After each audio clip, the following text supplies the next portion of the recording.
নমস্কার, আপনারা দেখছেন জেলার 1 নম্বর অনলাইন ও TV channel Birbhum RC TV. আপনাদের সঙ্গে আমি শুভাশিস। শুরু করছি আজকের সংবাদ। বিস্তারিত সংবাদে যাওয়ার আগে দেখে নেব সংবাদ শিরোনাম।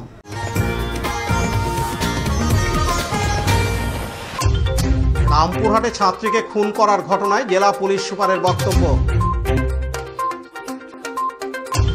কয়লা খনি নিয়ে গণ কনভেনশন ও কংগ্রেসে যোগদান সিউড়িতে। জাল লটারির টিকিট উদ্ধার সহ গ্রেপ্তার একজন মোহাম্মদবাজারে। সরকারি অনুদানের চেক প্রদান দুর্গাপুজো কমিটির হাতে কাকরতলায়। ফুটবল খেলায় বচসা ও মারধরের ঘটনায় থানায় বিক্ষোভ ও রাস্তা অবরোধ।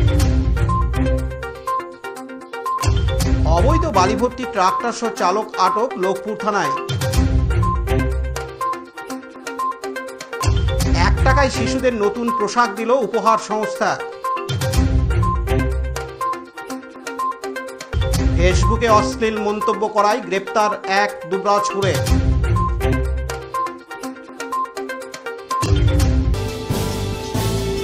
এবার সংবাদ বিস্তারিত।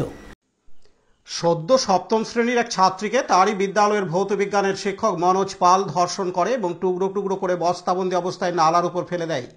এই ঘটনার পরিপ্রেক্ষিতে নাবালিকার মৃতদেহ উদ্ধার ঘিরে এলাকায় শুরু হয়েছে নানান সংগঠনের পক্ষ থেকে প্রতিবাদ সহ বিক্ষোভ প্রদর্শন। এমনকি বিজেপির জেলা সভাপতি ধ্রুব সাহার নেতৃত্বে রামপুরহাট থানার সামনে রাস্তায় বসে বিক্ষোভ প্রদর্শন করা হয়। তাদের দাবি, এ ধরনের কাজ একজনের পক্ষে সম্ভব নয়, আরও কেউ জড়িত থাকতে পারে। অবিলম্বে দোষীদের চিহ্নিত করা এবং উপযুক্ত শাস্তির দাবিতে সোচ্চার হয়ে ওঠে বিজেপি জেলা নেতৃত্ব। রামপুরহাটের ঘটনা নিয়ে বীরভূমের পুলিশ সুপার বলেন, তদন্তকারী অফিসারকে সরিয়ে দেওয়া হয়েছে, স্পেশাল পিপি অ্যাপয়েন্টমেন্ট করা হয়েছে। পাশাপাশি যারা রামপুরহাট নিয়ে গুজব ছড়াচ্ছেন তাদের প্রতি আইনানুগ ব্যবস্থা নেওয়া হতে পারে। এদিন তিনি আরও জানান,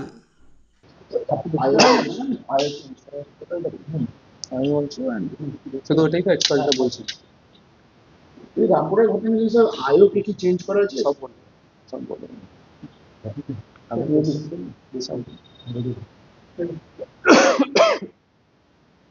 আপনারা জানেন রামপুরহাটে একটা দুঃখদ ঘটনা ঘটেছে। আমরা পরিবারের প্রতি গম্ভীর শোক ও সংবেদনা প্রকাশ করছি। আমরা জানি কি পরিবার এখন যন্ত্রণা দুঃখের মধ্যে দিয়ে যাচ্ছে। বীরভূম জেলা পুলিশ পরিবারের সঙ্গে আছে। এখন অবধি আমরা যে ইনভেস্টিগেশনে পেয়েছি, আমরা কেস করেছি। যেদিন মেয়েটি মিসিং হয়েছিল ওই দিনই কেস করা হয়েছিল। তারপরে এই লোককে অ্যারেস্ট করা হয়েছে। লোককে আগে ডিটেইন করা হয়েছিল, ইন্টারোগেট করা হয়েছিল, কিন্তু ফার্দার স্ট্রং আমরা এভিডেন্স গ্যাদার করেছি। তারপরে এই লোককে আবার আমাকে ডিটেইন করে অ্যারেস্ট দেখিয়েছি। আমরা ম্যানুয়াল টেকনিক্যাল ইনপুটস পেয়ে এই লোককে অ্যারেস্ট করা হয়েছে। আমরা জানি কি খুব নৃশংস একটা অপরাধ করেছে এই মানুষ। আমরা ইনভেস্টিগেশন যে দায়িত্ব আছে সেটা আমরা একজন এসডিপিওকে দিয়েছি। এসডিপিও রামপুরহাট যে ইনভেস্টিগেটিং অফিসার আছেন, আগের যে আইও ছিল ওনাকে চেঞ্জ করা হয়েছে। আর আমরা এই কেসে স্পেশাল একটা পাবলিক প্রসিকিউটর অ্যাপয়েন্ট করছি। সেটার জন্য আমাদের অলরেডি থান থেকে কমিউনিকেশন চলে গেছে। আশা করছি আজকে বা কালকের মধ্যে অ্যাপয়েন্টও হয়ে যাবে। ইনভেস্টিগেশন থেকে উনি আমাদের ইনভেস্টিগেশন সঙ্গে যুক্ত থাকবেন, আমাদেরকে গাইডও করবেন। এটা ছাড়া আমাদের এখানে যত এভিডেন্স কালেক্ট করার উচিত আছে সেসব আমরা করছি। আমরা ডিস্ট্রিক্ট হেডকোয়ার্টার থেকে আমাদের এডিশনাল এসপি হেডকোয়ার্টার প্লাস আমাদের হেডকোয়ার্টারের টিম, আমরা সবাই আইওকে গাইড করছি, ইনভেস্টিগেটিং অফিসারকে। ইতিমধ্যে আমরা বডি রিকভার করেছি, সেটার পিএম হয়েছে। পিএম রিপোর্টও আমরা খুব তাড়াতাড়ি নিয়ে আসবো। আশা করছি, শুধু আশা নেই, আমরা চেষ্টা করব, আমরা 100% চেষ্টা করব কি খুব শীঘ্রই কয়েকদিনের মধ্যেই যত তাড়াতাড়ি সম্ভব আমরা চার্জশিট দেবো। আমরা চেষ্টা করব যত তাড়াতাড়ি সম্ভব 1 মাস 1-2 মধ্যেই আমরা চেষ্টা করব কি যে দোষী আছে ওদের সাজা আমরা করাবই। এই এত একটা গ্রিভিয়াস যে ক্রাইম করেছে, এখানে চরম শাস্তি হওয়া উচিত। আমরা চেষ্টা করব যে একে ম্যাক্সিমাম পানিশমেন্ট আমরা করানোর চেষ্টা করব। আশা করছি আমাদের হাতে যে এভিডেন্স আছে, আমাদের যে ইনভেস্টিগেশন প্রসেস হয়েছে, আমরা সেটা করাতে পারবো খুব শীঘ্রই। আমরা আমাদের পক্ষ থেকে 100% দিচ্ছি। পার্থ দাসের report, Birbhum RC TV, Suri. আজ শনিবার 20শে সেপ্টেম্বর বীরভূমের মোহাম্মদ বাজারের দেউচা পাচামি প্রস্তাবিত কয়লা খনির বিরোধিতা করে গণকনভেনশন বীরভূমের সদর শহর সিউড়িতে। এদিন এই গণকনভেনশনে উপস্থিত ছিলেন প্রদেশ কংগ্রেসের অধীর রঞ্জন চৌধুরী সহ বীরভূম জেলা সিপিআইএমের নেতা গৌতম ঘোষ এবং কংগ্রেস ও সিপিআইএমের কর্মী সমর্থকরা। এদিন অধীর রঞ্জন চৌধুরী বলেন, আদিবাসী সমাজের অধিকার কেড়ে নিতে গেলে আমরা কেন বসে থাকবো না ভাই? আমাদের যতই আমরা এর আগেও প্রথম শুরু হয়েছিল, আমি গেছিলাম মিল্টন, আমি সব গেছিলাম। আবার যখন কিছু হবে, বাপ মন্ত্রণালয়ের রাজ্য আছেন, মিল্টন ভাই আছেন, আমরা সব মিলে আবার আমরা আবার আপনার সঙ্গে যাব। এই লড়াই মাঠে হবে, বিচার ব্যবস্থা চোখ কাটতে হবে। অন্যদিকে সিপিআইএমের জেলা নেতা গৌতম ঘোষ দেউচা পাচামি কয়লা শিল্প নিয়ে বক্তব্য রাখেন। এদিন তিনি তার বক্তব্যে বলেন, আজকে গণকনভেনশনটা ছিল হচ্ছে একটা দেউচা পাচামি যে কয়লার খনির নামে যেটা চলছে আর কি, সেটার বিষয়ে একটা কোর্টে কেস হয়, পিএলআই হয়।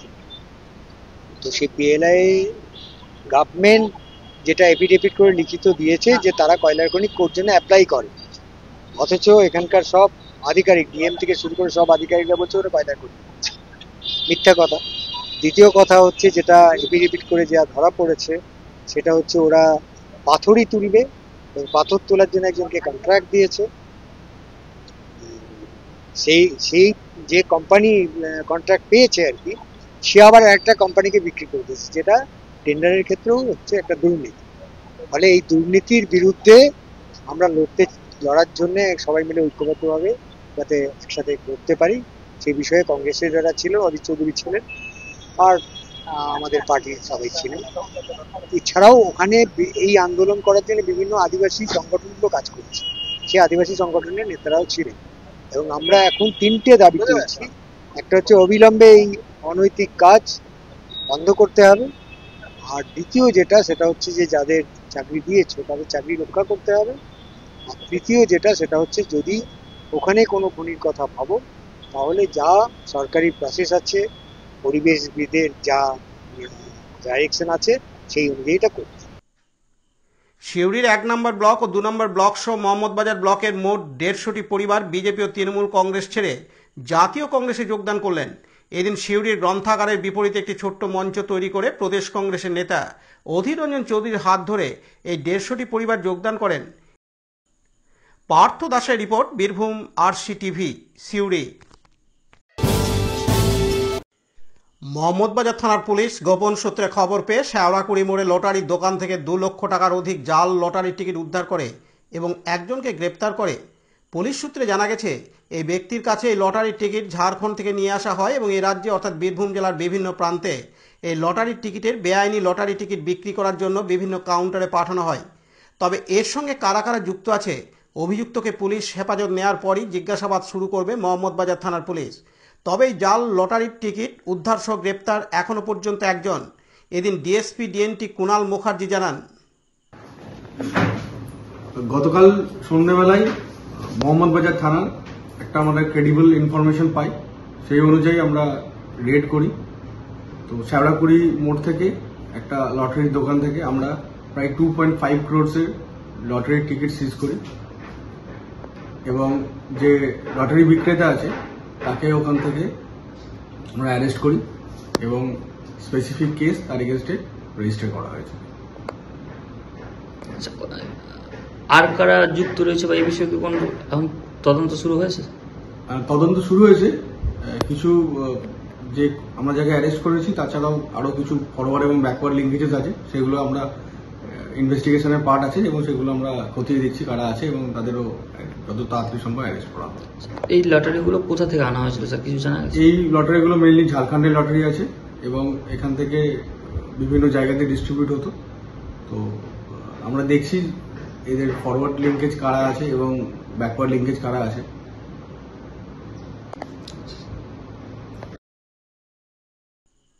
পার্থ দাসের report, Birbhum RC TV, Mohammad বাজার। বাঙালির শ্রেষ্ঠ উৎসব দুর্গোৎসব, চারিদিকে সাজো সাজো রব। পুজো কমিটিগুলি মণ্ডপ সাজাতে ব্যস্ত শিল্পীরা প্রতিমা তৈরি করতে, সাধারণ মানুষ ব্যস্ত সাধ্যমতো কাপড় জামা কিনতে। ফুটেছে কাশফুল, জানিয়ে দিচ্ছে দেরি নাই, মা আসছেন। পশ্চিমবঙ্গের মুখ্যমন্ত্রী মমতা বন্দ্যোপাধ্যায়ের ঘোষণা অনুযায়ী গতকাল শুক্রবার 19শে সেপ্টেম্বর কাকরতলা থানা এলাকার 24টি দুর্গাপুজো কমিটির হাতে 1,10,000 টাকার চেক প্রদান করা হয়। প্রতিটি পুজো কমিটিকে কাকরতলা থানার সভাকক্ষে এক মনোজ্ঞ অনুষ্ঠানের মাধ্যমে। চেক প্রদান অনুষ্ঠানে উপস্থিত ছিলেন দুবরাজপুর সার্কেল ইন্সপেক্টর শুভাশিস হালদার, কাকরতলা থানার ওসি মোহাম্মদ সাকিব সাহেব, এসআই আব্দুল হাই, শিক্ষক উজ্জ্বল হক কাদেরি, সমাজসেবী মৃণাল কান্তি ঘোষ প্রমুখ। চেক প্রদানের সাথে সাথেই সরকারি বিধিনিষেধ তথা নিয়ম শৃঙ্খলা বজায় রেখে দুর্গোৎসব পালনের বার্তা এদিন ফের একবার ঝালাই করে দেন। যেমন ডিজে বক্স না বাজানো, মদ্যপ অবস্থায় মণ্ডপে না যাওয়া, উচ্ছৃঙ্খল আচরণ না করা, সিসি ক্যামেরা লাগানো, মণ্ডপে আসা যাওয়ার জন্য পৃথক পৃথক রাস্তার ব্যবস্থা, বিভিন্ন ধরনের সচেতনতামূলক বিজ্ঞাপন দেওয়া সহ অন্যান্য বিষয়গুলিকে অবগত করেন। চেক হাতে পেয়ে স্বভাবতই বেজায় খুশি পুজো উদ্যোক্তারা। এদিন পুজো কমিটির সদস্য রূপক মণ্ডল জানান, কাকরতলা থানার পক্ষ থেকে কাকরতলা থানা এলাকার 24টা দুর্গাপূজা কমিটিকে সরকারি অনুদানের যে চেক, সেই চেক প্রদান করা হলো।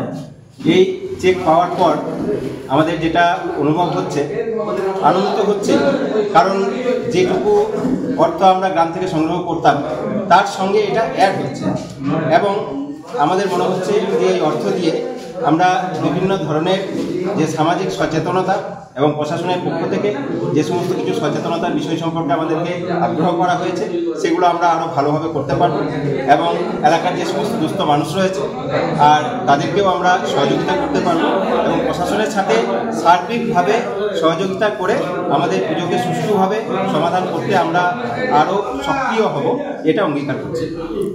চেক পেয়ে কেমন লাগছে? চেক পেয়ে তো খুশি হচ্ছে, কারণ একটা অর্থ যে অর্থ ছিল তার চেয়ে একটু বাড়তি অর্থ পাওয়া, এটা তো খুশিরই বিষয়। বিপিন পাল ও অভ্রদীপ ঘোষের report, Birbhum RC TV, Kakartala. এখন বিজ্ঞাপন বিরতি, ফিরে আসছি বিরতির পর। সব থেকে ভালো চিকিৎসা, সবচেয়ে কম খরচে, সবচেয়ে কম খরচে। সব থেকে ভালো চিকিৎসা, সবচেয়ে কম খরচে, সবচেয়ে কম খরচে। বিশ্বমানের স্বাস্থ্য পরিষেবা মিলবে দিনে রাতে, বিশ্বমানের স্বাস্থ্য পরিষেবা মিলবে দিনে রাতে। মণি মহেশ হসপিটাল, মণি মহেশ হসপিটাল, মণি মহেশ হসপিটাল, মণি মহেশ হসপিটাল। মণি মহেশ হসপিটাল, দুবরাজপুর, বীরভূম। ফুটবল খেলায় বচসা ও মারধরের ঘটনাকে কেন্দ্র করে গতকাল শুক্রবার 19শে সেপ্টেম্বর গভীর রাত পর্যন্ত দুবরাজপুর থানা এলাকা হয়ে উঠেছিল উত্তপ্ত। দীর্ঘক্ষণ দুবরাজপুর থানার সামনে চলে বিক্ষোভ ও জাতীয় সড়ক অবরোধ। পরে দুবরাজপুর থানার পুলিশ 7 জনকে গ্রেপ্তার করে। আজ শনিবার 20শে সেপ্টেম্বর তাদের দুবরাজপুর আদালতে তোলা হলে বিচারক 7 দিনের অর্থাৎ 26শে সেপ্টেম্বর পর্যন্ত জেল হেফাজতে নির্দেশ দেন। পাশাপাশি 26শে সেপ্টেম্বর কেস রিপোর্ট এবং 3 জনের ইনজুরি রিপোর্ট চেয়ে পাঠান বলে জানালেন দুবরাজপুর আদালতের সরকারি আইনজীবী রাজেন্দ্র প্রসাদ দে। আর এই ঘটনাকে কেন্দ্র করে সকাল থেকে দুবরাজপুর আদালত চত্বর দুবরাজপুরের সিআই ও ওসির নেতৃত্বে কড়া পুলিশি প্রহরায় মুড়ে ফেলা হয়েছিল। এদিন দুবরাজপুর আদালতের সরকারি আইনজীবী রাজেন্দ্র প্রসাদ দে জানান, গত 19/9/2025 তারিখে ছোটন বাউরি দুবরাজপুর থানায় একটা অভিযোগ দায়ের করে। সেই অভিযোগে বলা আছে যে 19/9/2025 তারিখে সদাইপুর থানার অন্তর্গত বান্দরশোল গ্রামে একটা ফুটবল টুর্নামেন্ট চলছিল। সেখানে খেলাকে কেন্দ্র করে একটা গন্ডগোল হয়। সেই গন্ডগোলের জের দুবরাজপুর থানার অন্তর্গত পাহাড় হাউস মোড়ে সেখানে প্লেয়াররা যখন ফিরে আসেন তখন সেই প্লেয়ারদের মধ্যে মারামারি হয়। সেই মারামারিতে গুরুতরভাবে আঘাত পেয়েছিলেন গণেশ বাউরি, সদাই বাউরি এবং বিধান বাউরি। এই অভিযোগ পাওয়ার পর পুলিশ তদন্ত শুরু করেন এবং তদন্ত শুরু করার পর যে 7 জনের নামে অভিযোগপত্র জমা হয়েছে সেই 7 জনকেই পুলিশ কিন্তু অ্যারেস্ট করেন এবং সেই 7 জনকে আজকে আদালতে তোলা হলে আদালত তে হিয়ারিং হয়, ওদের বেল পিটিশনটা শুনানি হয়। সেই বেল পিটিশনের পরিপ্রেক্ষিতে আজকে আদালত তাদের বেল পিটিশন রিজেক্ট করে 26/9/2025 তারিখে ডেট রাখেন এবং 26/9/2025 তারিখ পর্যন্ত তাদের জেল হেফাজতের নির্দেশ দেন এবং সেই দিনই তদন্তের রিপোর্ট চেয়ে পাঠান। সেই সঙ্গে এই 3 জনের ইনজুরি রিপোর্ট শুদ্ধ চেয়ে পাঠান। যে 7 জনের নামে অভিযোগপত্র দায়ের হয়েছে তাদের 7 জন হচ্ছে জিৎ মেটে, সাগনিক পান্ডে, সায়ন মাহাতা, প্রীতম মাহাতা, বাবন মেটে, বুদ্ধদেব মেটে, আবির কবিরাজ অ্যালায়েস নয়ন কবিরাজ। এই 7 জনের নামে অভিযোগ। সেই অভিযোগের ভিত্তিতে এই 7 জনকেই পুলিশ অ্যারেস্ট করেছে। লালটু মুখার্জির রিপোর্ট, বীরভূম RCTV, দুবরাজপুর। অবৈধভাবে বালি পাচার রোধে জেলা শাসক স্বয়ং নৈশকালীন অভিযান চালিয়ে যাচ্ছেন। ফলস্বরূপ অবৈধ বালি বোঝাই ডাম্পার, ট্রাক্টর সহ চালক, হেলপার আটক হয়। সেরূপ গতকাল শুক্রবার 19শে সেপ্টেম্বর গোপন সূত্র মারফত লোকপুর থানার ওসি সায়ন্তন ব্যানার্জি খবর পান অবৈধ বালি ভর্তি একটি ট্রাক্টর লোকপুর অভিমুখে ঢোকার। সেই পরিপ্রেক্ষিতে রাতে মোবাইল ভ্যানে কর্তব্যরত ASI প্রশান্ত রায়কে স্থানীয় থানার বারাবন জঙ্গল এলাকায় টহল বাড়ানোর নির্দেশ দেন। কিছুক্ষণ পরেই উক্ত এলাকার মধ্যে অবৈধ বালি ভর্তি ট্রাক্টর ঢুকে পড়লে পুলিশ গাড়িসহ চালককে আটক করে থানায় নিয়ে আসে। জানা যায় ধৃত চালক খয়রাসোল থানার পানশিউড়ি গ্রামের সনাতন গোপ। আজ শনিবার 20শে সেপ্টেম্বর ধৃতকে দুবরাজপুর আদালতে তোলা হয় বলে পুলিশ সূত্রে জানা যায়। শেখ রিয়াজউদ্দিনের রিপোর্ট, বীরভূম RCTV, লোকপুর। দুর্গাপুজো মানেই নতুন পোশাক আর আনন্দ, কিন্তু সমাজের এমন অনেক মানুষ আছেন যাদের কাছে নতুন জামা কেনাটা বিলাসিতা মাত্র। আর সেই সব শিশুদের মুখে হাসি ফোটাতে অভিনব উদ্যোগ নিল সিউড়ির উপহার ওয়েলফেয়ার সোসাইটি। কোনো দান নয়, বরং বাজারের মাধ্যমে 1 টাকার বিনিময়ে নতুন পোশাক তুলে দেওয়া হলো অভাবী শিশুদের হাতে। সিউড়ি সংলগ্ন ভোরকোনা অঞ্চলের শেখডিহি গ্রামের আদিবাসী শিশুদের জন্য এই ব্যতিক্রমী 1 টাকার বাজারের আয়োজন করা হয়। সংস্থার সম্পাদক প্রিয়নীল পাল জানান, আমরা গত 11 বছর ধরে দানে নয় উপহারে বিশ্বাসী। এই স্লোগানকে সামনে রেখে কাজ করে চলেছি। আমরা বিশ্বাস করি দান নেওয়ার থেকে নিজেদের সামর্থ্য অনুযায়ী কিছু দিয়ে কোনো জিনিস নেওয়া মানুষের আত্মসম্মান বজায় রাখে। এবারেও পুজোয় আমরা 111 জন শিশুকে নতুন পোশাক দেওয়ার সংকল্প নিয়েছি। আজ 77 জনকে দেয়া হলো। স্থানীয় সমাজসেবক রাকিব শেখ বলেন, এই প্রচেষ্টা শুধু নতুন পোশাক দেওয়ার নয়, বরং অভাবী মানুষের আত্মসম্মানকে অক্ষুণ্ণ রেখে তাদের মুখে হাসি ফোটানোর এক অনন্য দৃষ্টান্ত স্থাপন করল।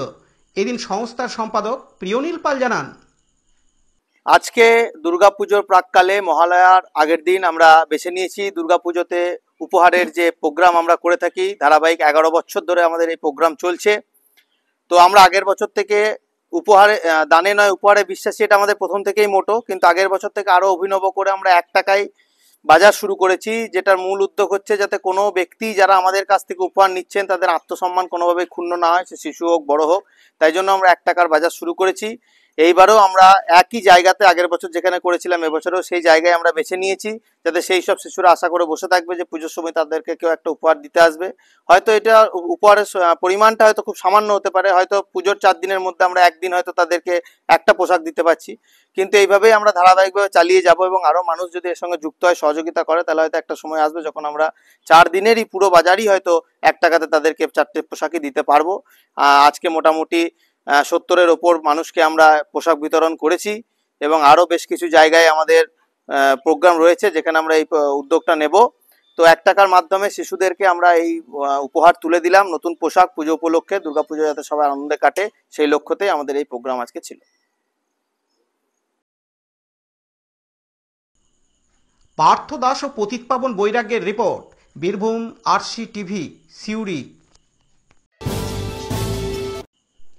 গত 5ই মে 2025 তারিখে দুবরাজপুর থানায় একটি অভিযোগ দায়ের হয় যে বেনামে ফেসবুক অ্যাকাউন্ট থেকে এক ব্যক্তির পরিবারের সকল সদস্যদের নাম নিয়ে অশ্লীল মন্তব্যের জেরে দুবরাজপুর থানার পুলিশ তদন্তে নামে।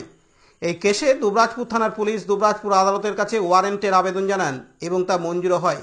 এরপর দুবরাজপুর থানার পুলিশ ব্যাঙ্গালোর থেকে কাজী মসিউর রহমান ওরফে মতিউর ওরফে বাপি কাজীকে গ্রেপ্তার করে এবং ট্রানজিট রিমান্ডে দুবরাজপুর আদালতে নিয়ে আসা হয়। আজ শনিবার 20শে সেপ্টেম্বর দুবরাজপুর আদালতের বিচারক তাকে 3 দিনের পুলিশি হেফাজতের নির্দেশ দেন। ইতিমধ্যে বেনামে ফেসবুক অ্যাকাউন্ট কেসে আর কে যুক্ত রয়েছে তা তদন্ত করে দেখছে দুবরাজপুর থানার পুলিশ। এদিন দুবরাজপুর আদালতের সরকারি আইনজীবী রাজেন্দ্র প্রসাদ দে জানান, গত 5/5/2025 তারিখে একটা দুবরাজপুর থানায় অভিযোগ দায়ের হয়। সেখানে বলা হয়, সেই অভিযোগে বলা আছে যে একজন ব্যক্তি সোশ্যাল মিডিয়ায় অন্যজনের নাম ব্যবহার করে, সেখানে যে ফেসবুকে সোশ্যাল মিডিয়ার ব্যবহার করে সে বিভিন্নভাবে তারই ফ্যামিলিতে, যিনি অভিযোগকারী তার ফ্যামিলির মেম্বার্সদের বিষয় নিয়ে বিভিন্নভাবে খারাপ মন্তব্য করা এবং সেই সঙ্গে মাইনর একটা নাবালিকা মেয়ে আছে, সেই মেয়ের সম্বন্ধেও বিভিন্নভাবে ছবি ব্যবহার করে বিভিন্ন মন্তব্য, অশ্লীল মন্তব্য সোশ্যাল মিডিয়ায় ছড়িয়ে দেন।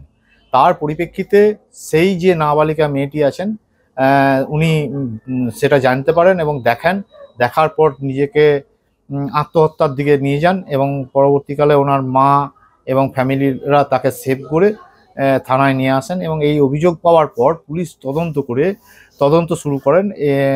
ওদের যিনি আছেন তার বিরুদ্ধে তদন্ত শুরু করেন। তদন্তে দেখা যায় যে ওনার যিনি আছেন তার বিরুদ্ধে 66C67 আইটি অ্যাক্টে মামলা রুজু হয় এবং তদন্ত করে দেখা যায় সেই ব্যক্তিটা কিন্তু যখন এই অভিযোগের কথা জানতে পারেন তখন উনি পালিয়ে যান। হ্যাঁ, পরবর্তীকালে পুলিশ দুবরাজপুর আদালতের কাছে তার বিরুদ্ধে ওয়ারেন্ট জারি করে ওয়ারেন্টের পেয়ার করেন এবং লানেট কোর্ট ওয়ারেন্টটা অ্যালাউ করেন। যিনি অভিযুক্ত ব্যক্তি আছেন তার নাম হচ্ছে কাজী মসিউর রহমান এলায়েস মতিউর এলায়েস কাজী বাপি কাজী। এই ব্যক্তিটি ব্যাঙ্গালোর থেকে তাকে পুলিশ তদন্তকারী অফিসার ব্যাঙ্গালোর গিয়ে অ্যারেস্ট করেন। ওখান থেকে ট্রানজিট রিমান্ডে দুবরাজপুর আদালতে আজকে তোলেন এবং আদালতের কাছে সেই সঙ্গে যিনি তদন্তকারী অফিসার আছেন উনি পুলিশ কাস্টাডির জন্য পেয়ার করেন এবং লানেট কোর্ট উভয় দিক হিয়ারিং করার পর, শুনানির পর বিবেচনা করে তাকে 3 দিন পুলিশ হেফাজতে মঞ্জুর করে। লালটু মুখার্জির report, Birbhum RC TV, Dubrajpur. আজকের সংবাদ এই পর্যন্ত। পরবর্তী সংবাদের জন্য চোখ রাখুন বীরভূম আরসি টিভির পর্দায়। নমস্কার।